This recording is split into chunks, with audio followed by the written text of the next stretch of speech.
here bread or tinapay. Anong bread Kung po kayo? tinapay lang kayo. Anong bread si BBM? Anong bread si Martin Romualdez? Anong bread si Santico? Ito talaga. Taga Manila Times na gano'n.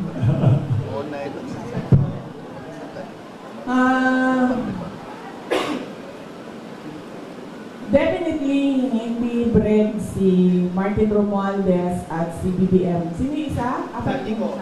Santico. Definitely, hindi sila tinapay.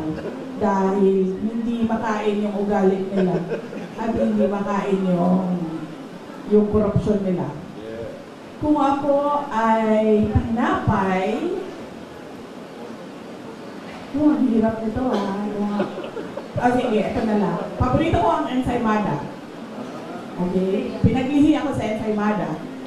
So, kung ako ay tinapay, ako ay isang ensaymada.